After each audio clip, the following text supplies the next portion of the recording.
यूहन्ना आरिफ का मुकाशफा 16वां बाब जो 21 आयात पर मुश्तमिल है। फिर मैंने मकदस में से किसी को बड़ी आवाज से उन 7 फरिश्तों से ये कहते सुना कि जाओ, खुदा के कहर के 7 प्यालों को जमीन पर उलट दो। बस पहले ने जाकर अपना प्याला जमीन पर उलट दिया, और जिन आदमियों पर उस हैवान की छाप थी और जो उसके बुत की प्रस्तिश करते थे, उनके एक बुरा और तकलीफ देने वाला नासूर पैदा हो गया। और दूसरे ने अपना प्याला समंदर में उल्टा, और वो मुर्दे का सा खून बन गया, और समुद्र के सब जानदार मर गए।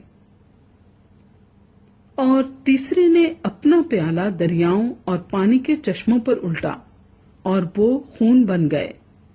और मैंने पानी के फरिश्ते को ये कहते सुना कि आए कदूस, जो है और जो था, तू आदिल है कि तूने ये इंसाफ किया, क्योंकि उन्होंने मुकद्दसों और नबियों का खून बहाया था, और तूने उन्हें खून पिलाया।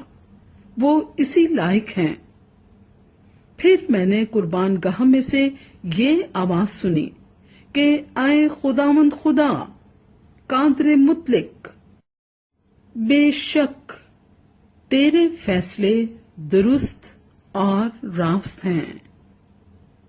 और चौथे ने अपना प्याला सूरज पर उल्टा, और उसे आदमियों को आग से झुलस देने का इख्तियार दिया गया।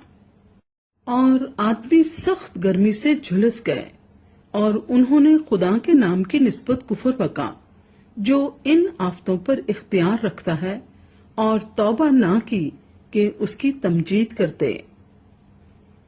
और 5वें ने अपना प्याला उस हैवान के तख्त पर उल्टा, और उसकी बादशाही में अंधेरा छा गया, और दर्द के मारे लोग अपनी जुबानें काटने लगे, और अपने दुखों और नासूरों के बायस आसमान के खुदा की निस्बत कुफर पकने लगे, और अपने कामों से तौबा ना की।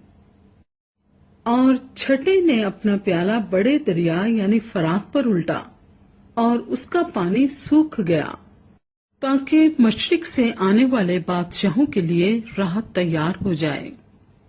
फिर मैंने उस अजदहा के मुंह से और उस हैवान के मुंह से और उस झूठे नबी के मुंह से 3 नापाक रूहें मेंढकों की सूरत में निकलते देखीं। ये शयातीन की निशान दिखाने वाली रूहें हैं, जो कादर मुतलिक खुदा के रोजे अजीम की लड़ाई के वास्ते जमा करने के लिए सारी दुनिया के बादशाहों के पास निकलकर जाती हैं। देखो, मैं चोर की तरह आता हूँ। मुबारक वो है जो जागता है और अपनी पोशाक की हिफाजत करता है, ताकि नंगा ना फिरे और लोग उसकी बरहनगी ना देखें। और उन्होंने उनको उस जगह जमा किया जिसका नाम इब्रानी में हर मजदून है। और 7वें ने अपना प्याला हवा पर उल्टा, और मकदस के तख्त की तरफ से बड़े जोर से ये आवाज आई कि हो चुका। फिर बिजलियां और आवाजें और गरजें पैदा हुईं, और एक ऐसा बड़ा भौंचाल आया कि जब से इंसान जमीन पर पैदा हुए, ऐसा बड़ा और सख्त भौंचाल कभी ना आया था। और उस बड़े शहर के 3 टुकड़े हो गए, और कौमों के शहर गिर गए, और बड़े शहर बाबल की खुदा के हां याद हुई, ताकि उसे अपने सख्त गजब की मैं का जाम पिलाए। और हर एक टापू अपनी जगह से टल गया, और पहाड़ों का पता न लगा, और आसमान से आदमियों पर मन मन भर के बड़े बड़े ओले गिरे। और चूंकि ये आफत निहायत सख्त थी, इसलिए लोगों ने ओलों की आफत के बायस खुदा की निस्बत कुफर बका।